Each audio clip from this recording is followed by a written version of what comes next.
Criaturas que se suben a los tejados y alzan el vuelo. Una adolescente apasionada por la sangre. Una profesora universitaria que encuentra en su jardín la cabeza de su vecina. También tenemos a una chica incapaz de separarse de la dentadura de su padre. Dos gemelas ruidosas que experimentan con música. Mujeres que se lanzan desde lo alto de las montañas. Terremotos acompañados de relaciones incestuosas.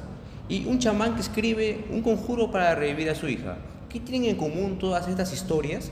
Que la vamos a encontrar en un cuento llamado Las voladoras de Mónica Ojeda. Muy buenas tardes a todos. Mi nombre es Carlos Ramos, acompañado de Zurida Herrera y de Jade Hualpa, y vamos a presentar un pequeño podcast literario bajo el nombre de Entre Libros, donde las historias cobran voz. En este podcast vamos a dividirlo en dos partes. La primera parte va a ser un conversatorio, más que nada para poder mencionar un resumen de la obra, y la segunda parte va a ser un pequeño análisis narratológico para poder entender qué nos quiso decir la autora Mónica Ojeda.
Noches a todos los que nos están viendo, muchas gracias por estar aquí presentes. En otra oportunidad más estamos aquí en el podcast, nosotros tres reunidos, donde vamos a poder hablar en esta oportunidad de un nuevo libro que nos ha parecido interesante, que nos ha cautivado, que nos ha llamado la atención.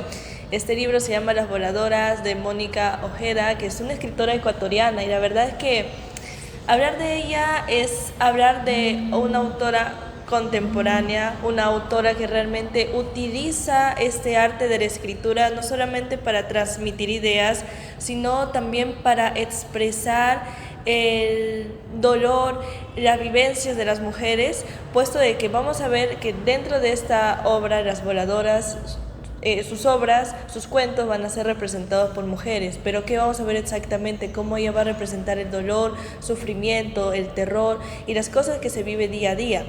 Y sobre todo, me parece algo interesante también el hecho de que un poco de su vida, un poco de cómo es ella, y creo que algo así, mi compañero, tal vez quiera comentarnos un poco de ella, ¿no? ¿Qué te parece? ¿Qué piensas? ¿Qué opinas sobre ella?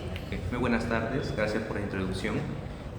Ese libro de Mónica Ojeda, llamado Las voladoras, como ya lo mencionaste, para mí, al menos, me ha causado un impacto muy grande, mucho que otros libros. Esta autora ya lleva una serie de libros publicados desde hace muchos años, como por ejemplo, tenemos el caso de Nefando, una de sus primeras obras, una de las obras más duras que ha publicado Mónica Ojeda hasta el día de hoy, y se llama Mandíbula.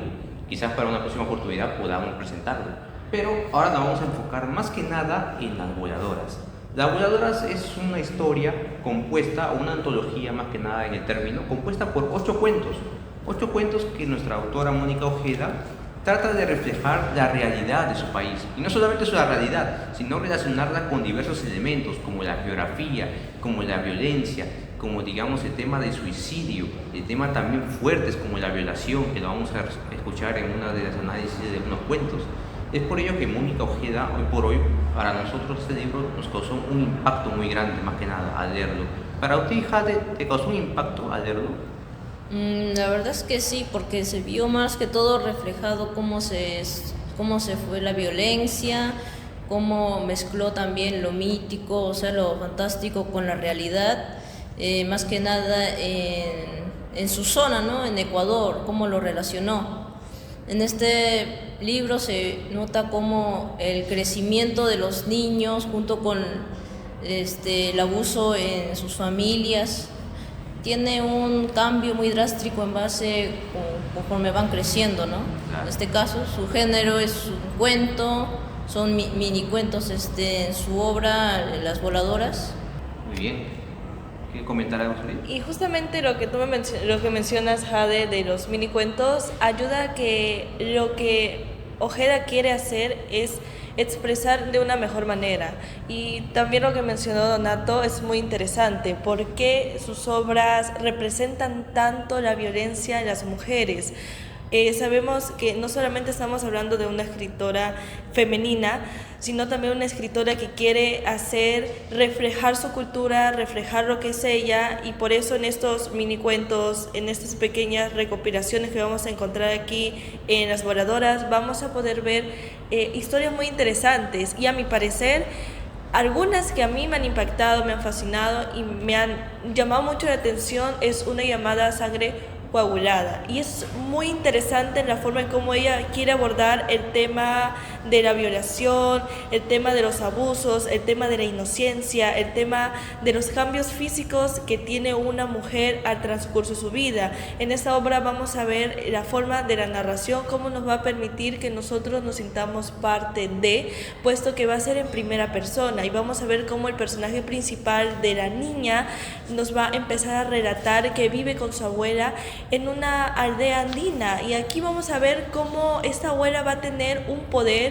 o va a tener un respeto ante toda esta sociedad, puesto de que ella se dedicaba a curar, y no solamente a eso, sino especialmente a una parte o algo en específico que hacía, que era alguien que se dedicaba a realizar abortos clandestinos.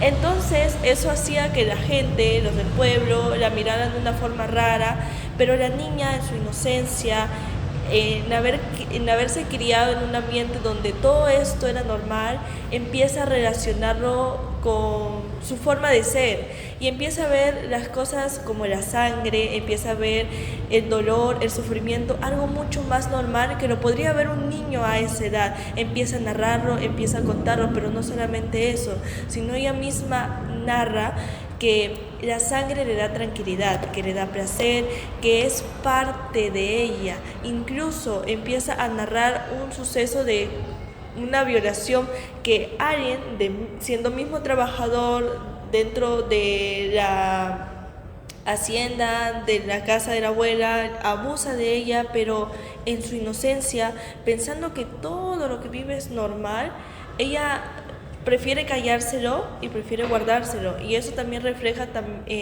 una parte de la sociedad, que especialmente las mujeres, ¿no? Cuando viven alguna situación de ese grado o son sometidas a cosas como esa, que preferimos a veces guardar el silencio, a veces quedarnos callados. Incluso la misma niña en la obra dice: mejor no le cuento a mi abuela por el miedo de que ella me regañe. Incluso muchas mujeres en hoy en día, también niñas, jóvenes, adultas, no cuentan este tipo de temas justamente por el miedo de ser juzgadas, de ser violentadas tal vez más emocionalmente. Y no solamente queda aquí, porque también podemos ver otro contraste con otra obra que tiene Mónica, que es Soroche. Tal y como dice el nombre, es aquella reacción que el cuerpo tiene al someterse a altas alturas, puesto de que la presión es tan fuerte de que no te permite respirar.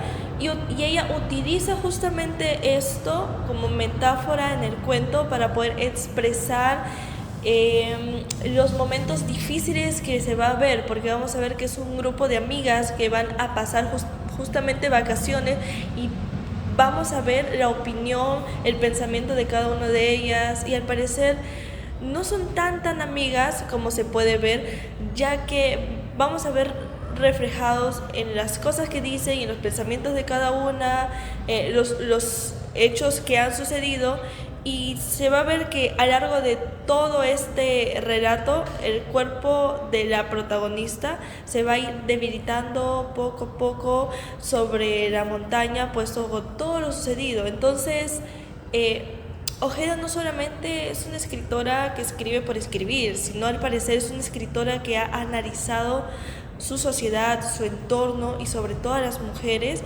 y sucesos que han vivido, ¿no? No sé si tal vez, Jade, tal vez habrá algún cuento que a ti te haya gustado. Uy, algo más relacionado con todo lo que ha dicho mi compañero Surit, creo que ha sido más que nada Caninos, ¿no? Que también explora la violencia, en este caso en el hogar. Ese es el de los dientes, relacionado con los dientes, ¿no? Sí. De un familiar. Sí, en ese entonces, mira, tomó ese nombre debido por la adoración que siente la chica en este caso por la dentadura de su padre, que es más que nada como un recuerdo, y ella tiene más que nada una obsesión. Conforme va avanzando el cuento, se muestra en sus recuerdos que la figura de sus padres es más que nada como algo de amor combinado con violencia, pero que en este caso cuando ellas eran pequeñas en ese entonces, lo tomaban como algo normal en su vida, ¿no?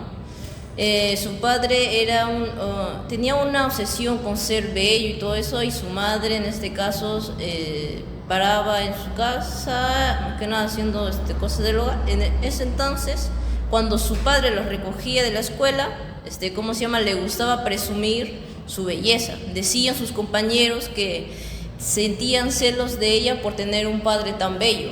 Lo veían, como una celebridad en ese entonces, ¿no? Y él se sentía orgulloso de eso, pero las chicas, conforme ella los trataba en la casa, no veían a un ser guapo, más bien veían como un perro,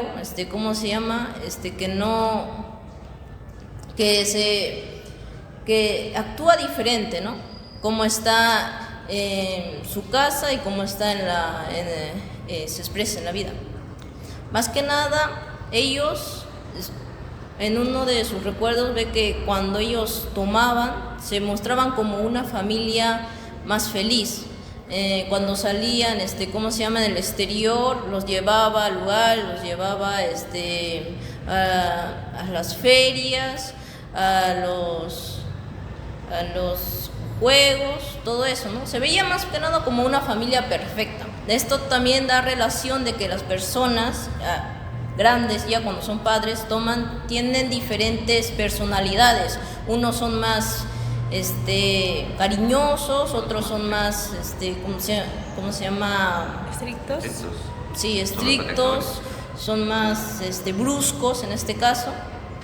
¿Ya? Y ella lo veía como algo bueno, más bien prefería que sus padres estén borrachos, que estén, sanos, ¿no? Entonces podemos hablar de que es una metáfora de cómo, en primer lugar, las personas que a veces se muestran o se presentan de una manera no pueden llegar a ser lo que uno cree, puesto de que la gente creía que él, por ser perfecto o verse de aquella manera, era de cierta manera, pero también podemos ver el otro lado de cómo, dependiendo de la persona, la perspectiva hacia ti o hacia alguien más puede cambiar. Y estamos viendo, o como nos comentas, que para la perspectiva de ella, el papá se veía como alguien más canino, tal y como dice el nombre, justamente porque lo relacionaba con ese tema.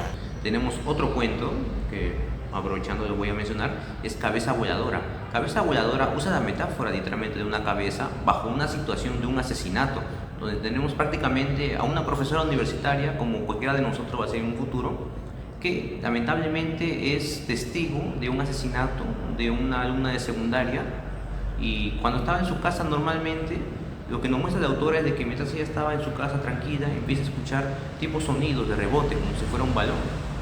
Ella pensaba que era un balón, hasta que, digamos, va a observar en el tema de su jardín y ve que le cae, digamos, como una especie de esfera plastificada, y ella al instante ya entiende de que eso no es un balón, de que eso es una cabeza, y era la cabeza de la niña.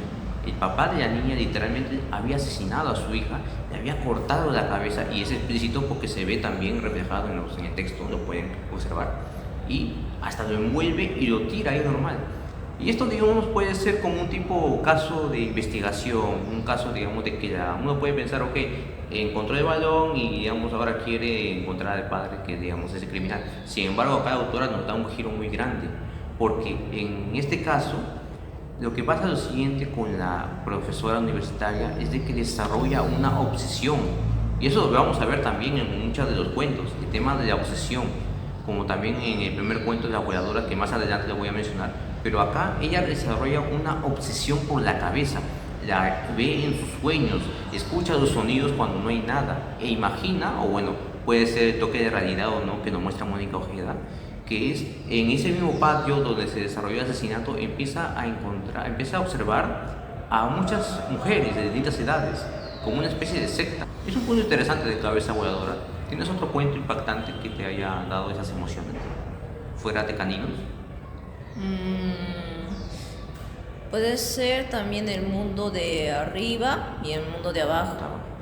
Eso más que nada es una historia de una pareja que tuvieron una hija, pero la perdieron a temprana edad.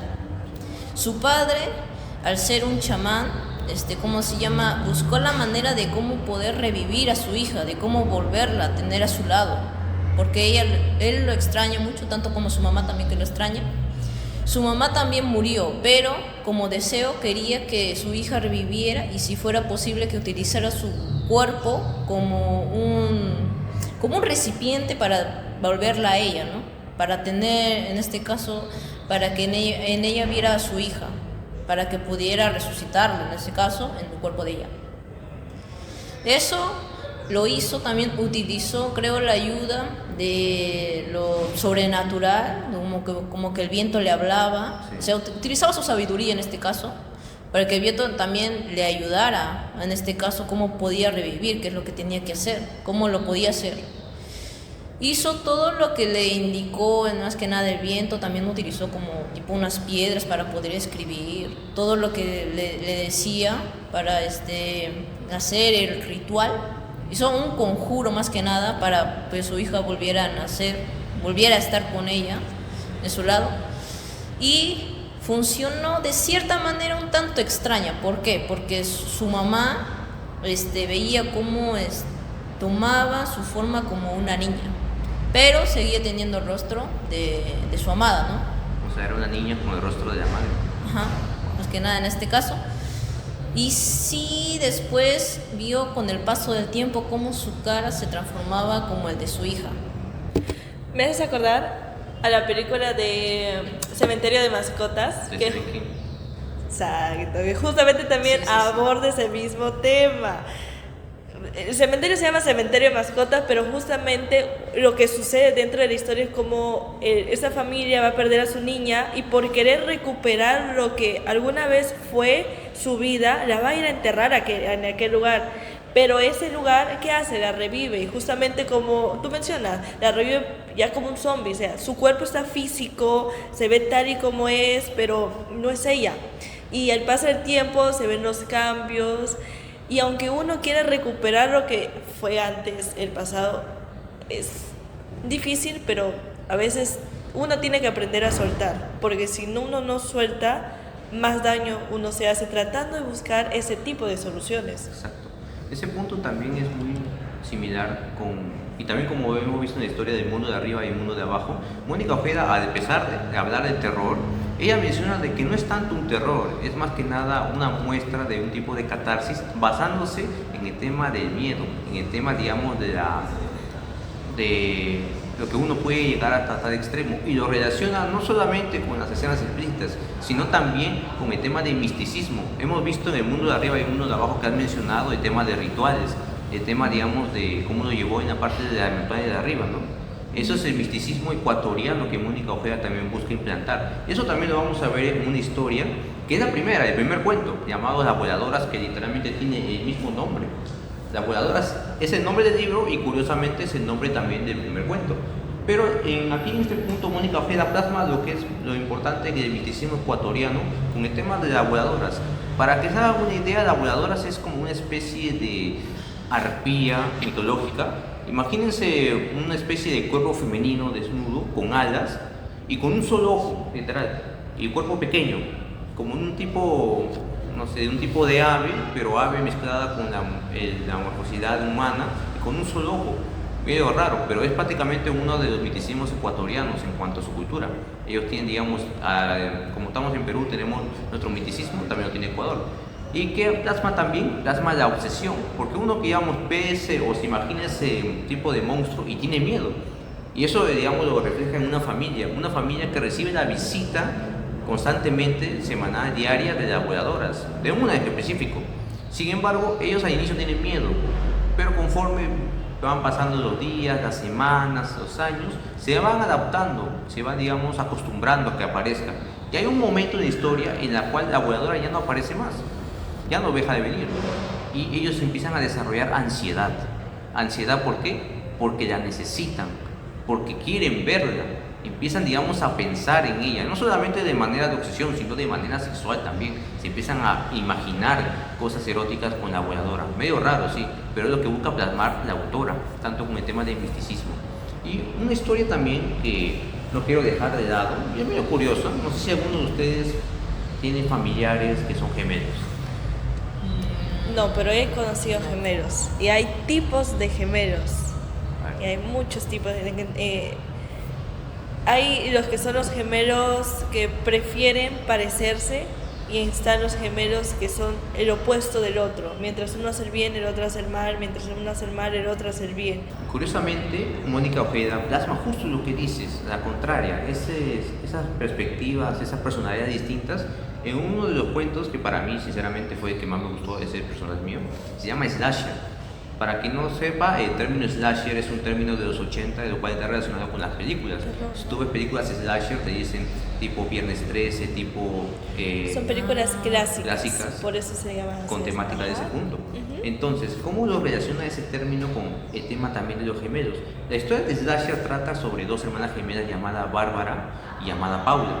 Curiosamente, de las dos, Paula no escucha y no puede hablar, es sordomuda. Bárbara sí. Ya, pero ella, Bárbara, lo que tiene es otra vez el tema de la obsesión con Bárbara. Ella quiere, literal, cortarle la lengua.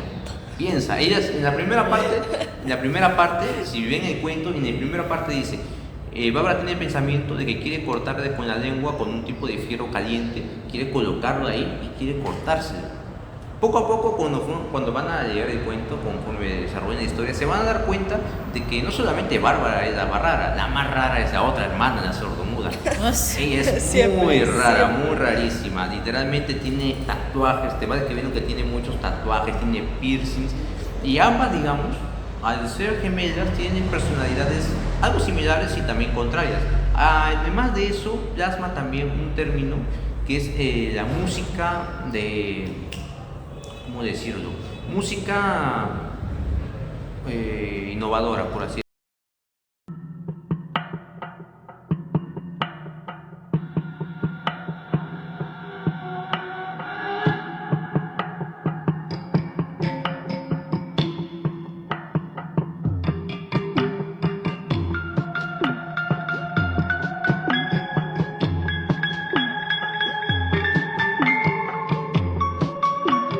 No sabe cómo suena, no tiene identificado su cerebro el sonido de las cosas. Y quien interpreta es Bárbara. Bárbara interpreta todos los sonidos que hace, así que lo que hace Paula es experimentar a lo loco. Hace con piedras, hace con una tipo pizarra cuando araña con los cestos, todo tipo de sonidos, hasta llegar al punto todavía de matar animales. Hay una parte donde dice que Paula agarra una gallina, la mete en su boca del cuello, la rompe, y ese sonido lo escuchan todos ahí. Tipo Ozzy Osbourne, cuando se comió el murciélago. Sí, tipo sonido raro. Esto les recomiendo a ustedes que lo lean. Para mí fue, wow, pues Slasher fue el que, digamos, el que más me llegó a impactar. Pero igual, aparte tenemos lo que usted mencionaste, sangre coagulada, el tema de caninos, el tema también del mundo de arriba y el mundo de abajo. Así que podemos observar prácticamente de que Mónica Ojeda para nosotros, o sea, para todos sus autores, plasma diversas historias. No tiene mucha relación los cuentos en sí. Son cuentos, digamos, por su propio rumbo, pero igual tratan, digamos, de representar los mismos elementos. Elementos, por ejemplo, como ya comentamos, el tema del miticismo, el tema, digamos, de la relación con el miedo, con el temor y otros puntos principales. Entonces, ya terminamos esta primera parte, la cual es prácticamente un conversatorio de temas de descripción de los cuentos que nos emociona. A continuación pasaremos a la segunda parte, la cual es un análisis basándonos en la narratología, algo corto principalmente, para que puedan entender no solamente cómo Mónica Ojeda plasma sus historias con elementos, sino con también unos análisis de una manera más certera posible.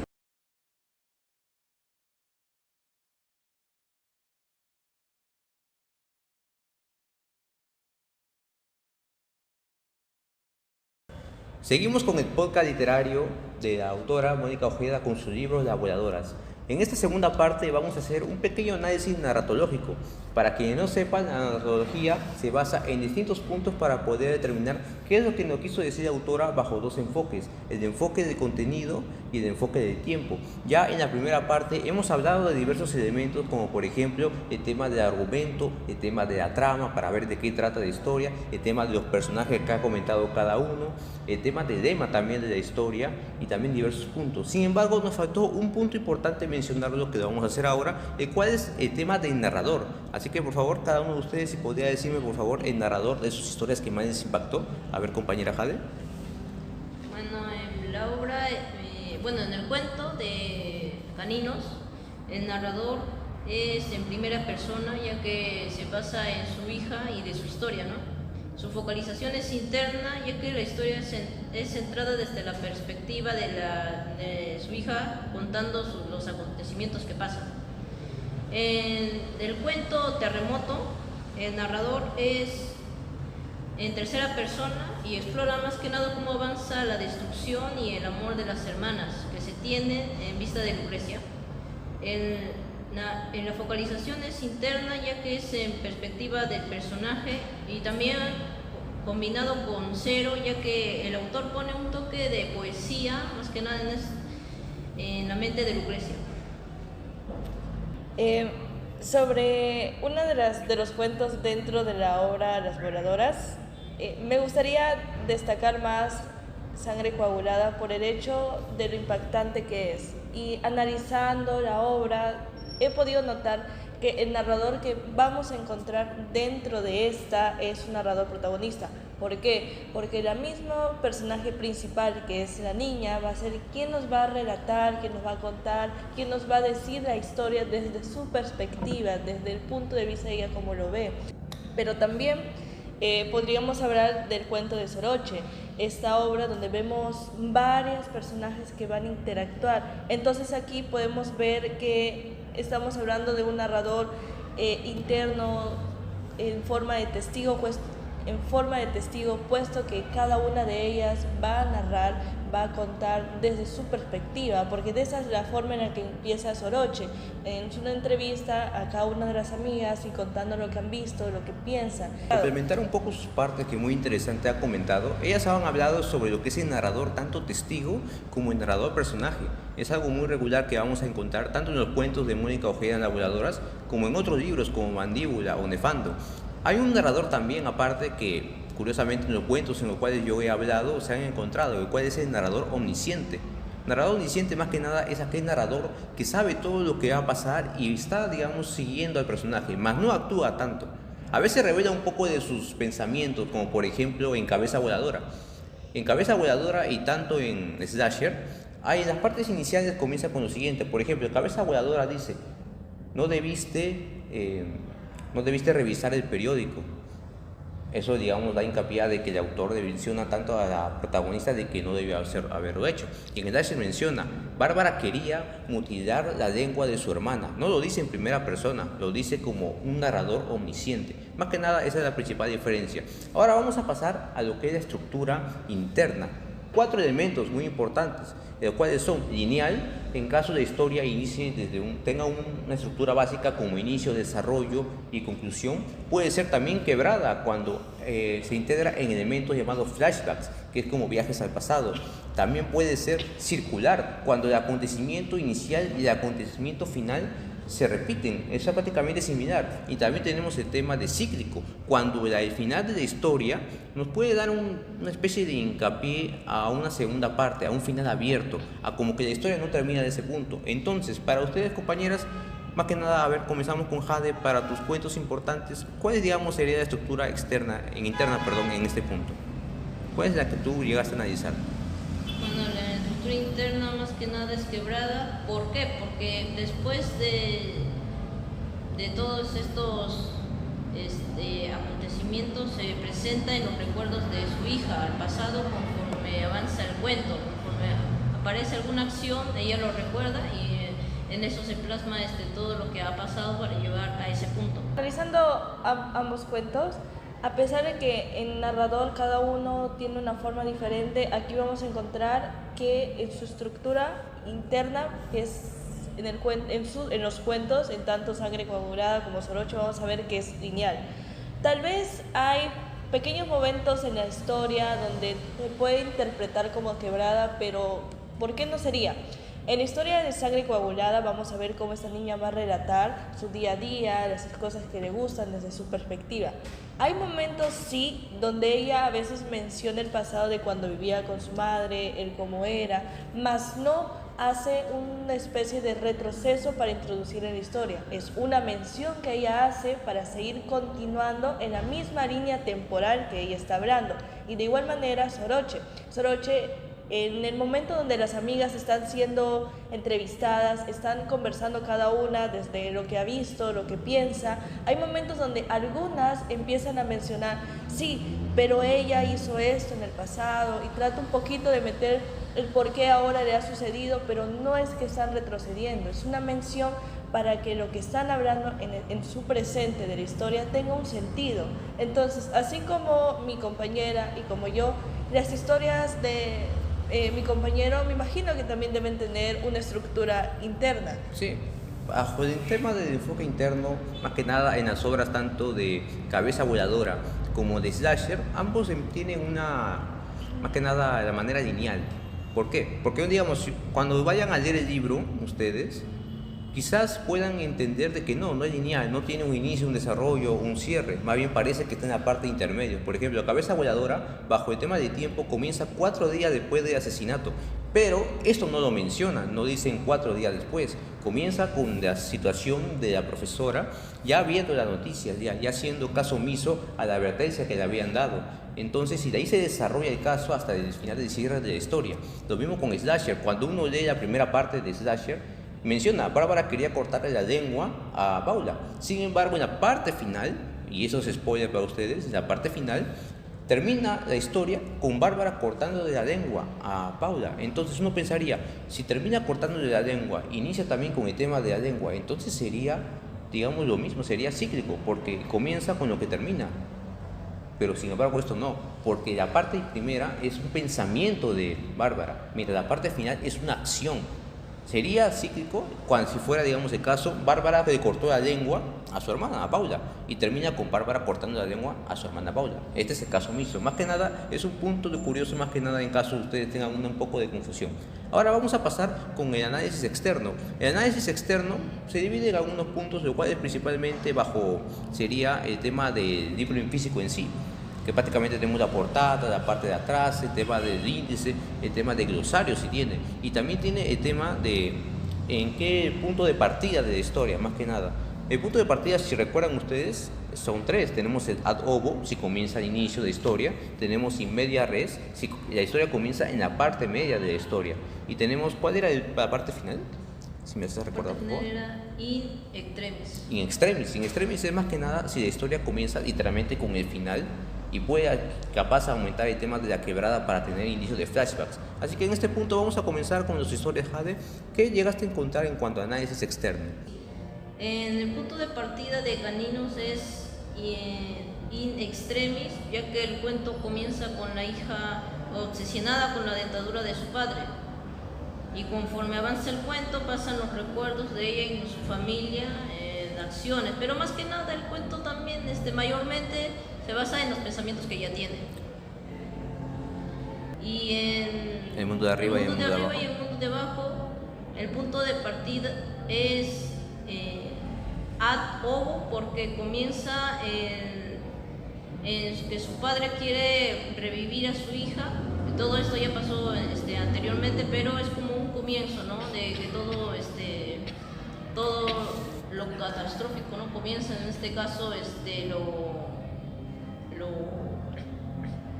lo de terror. Claro. Y para Sangre Voladora y el caso de Soroche, en ambas historias vamos a ver que todo va a iniciar a través de una estructura, inicio, nudo, desenlace, siguiendo una secuencia. No hay parte donde inicie con el final y haga una continuación, ni menos utilizando algún escenario del medio para darle base a lo siguiente. Todos vamos a ver cómo es una secuencia, vamos a ver tanto Sangre Coagulada como la niña va a contar desde su perspectiva, y vamos a ver cómo va creciendo a través de la forma en cómo va narrando, porque vamos a ver cómo mientras va contando es niña, va adolescente, adolescente adulta, y de la misma manera vamos a ver en Soroche cómo las amigas van a empezar con entrevistas, después con los pleitos y llegando a la escena final de estas. Entonces, ¿qué me podrías comentar tú, compañero? No, más que nada para modo de conclusión, para poder cerrar el tema de podcast, bajo mi punto de perspectiva, las dos historias que he encontrado fueron muy, digamos, difíciles de leer, más que nada. Quizá para alguno de ustedes al momento de leerlas se le ponga un poco difícil poder, digamos, terminar las historias, porque es bien gráfico en el tema de la descripción. Mónica Ojeda, incluso no solamente los míos, sino también el de ustedes, describe de una manera tan precisa todos los actos que le suceden a los personajes, y eso puede ser un poco bizarro para algunos, les puede causar un poco de, no sé, miedo, de temor, de pavor. Sin embargo, ese es un punto que ella siempre busca en sus historias. Ella busca dar temor, dar miedo, dar, digamos, esa sensación de wow, ¿qué estoy leyendo? Pero más que nada para que eso te agrade, para que lo sigas leyendo, investigues y puedas encontrar lo que verdaderamente ella quiere dar, más que nada en la historia. No solamente en Slasher, que es un tema de hermanos, o como por ejemplo Cabeza Voladora, que es algo más a lo psíquico, a lo psicológico, digamos a la obsesión por una idea, sino también en las ideas que hemos encontrado con las que ustedes han descrito. Para poder terminar con el cierre, vamos a dar las recomendaciones. Empezando por mí, yo recomiendo de los 8 cuentos Slasher. Slasher para mí es el que más me impactó, más que nada por el tema bizarro de la relación de hermanas, el tema de que una es sorda y una es no, el tema de que prácticamente son fanáticas de la mutilación, les gusta hacer demasiadas cosas bizarras, así que esa es mi recomendación para ustedes. Su recomendación, a ver, compañera Jade, ¿de cuál de los 8 cuentos te pareció? Bueno, yo la recomiendo, y el que más me impactó, más que nada también porque es muy extenso del cuento de las voladoras, es el mundo de arriba y el mundo de abajo. ¿Por qué? Porque aparte de que nos muestra cómo un padre tiene el cariño de su hija de volverla a estar, que esté cerca de él, a que esté viva, al final nos da a entender de que nosotros no podemos traer de vida a una persona que ya dejó este mundo, ¿no? Que ya falleció. Y por último, a ver, compañera Suri, tu recomendación y algunas palabras de cierre para el público, dando fin al podcast. A pesar de que yo puedo tener mi cuento favorito, mi cuento ya predilecto, escogido, en forma general, hablando en general el libro, en los 8 cuentos, cada uno tiene su esencia, cada uno tiene una parte que al momento que tú lo leas vas a sentir cosas diferentes. En cada uno vas a experimentar, vas a ver, vas a poder sentirte parte de la historia. Entonces, los 8 cuentos son tan llamativos por el hecho de que cada uno tiene su propia esencia. Y no solamente eso, el hecho de que en este momento estemos reunidos aquí frente a ustedes conversando sobre las voladoras, no solamente es lo maravilloso de cómo se van a narrar estas historias, sino el hecho de haber hablado, o más que todo tocar en esa oportunidad a una escritora ecuatoriana como lo es Mónica Ojeda. Mucha gente pensará que este libro está un poco más jalado, inspirado en lo que es el feminismo, por el hecho de que la mayoría de los personajes de las obras vamos a encontrar que son femeninas, pero a esto no se refiere ellas. Claro que son personajes femeninas, pero lo que Ojeda trata de hacer es que reflejar ciertos miedos, ciertas actitudes a través de ellas y ver cómo van a pasar y cómo van a poder sobrellevar la situación. Y no solamente eso, sino el hecho de mezclar su cultura ecuatoriana con tal vez este arte grotesco para poder entregarnos esta obra que, como nos podrán haber escuchado, es maravilloso. Te lo recomiendo que lo leas, que tú mismo lo investigues. Y así como nos has escuchado en este momento hablar, ahora te toca a ti comentarnos qué opinas, qué crees, o incluso tal vez tú tienes una forma diferente de interpretar cada una de las historias que hemos narrado. Así que gracias por habernos acompañado otra vez más en el podcast Entre Libros, donde las historias cobran voz. Muchas gracias por habernos prestado atención y será para la próxima. Sí. Bye. Nos vemos.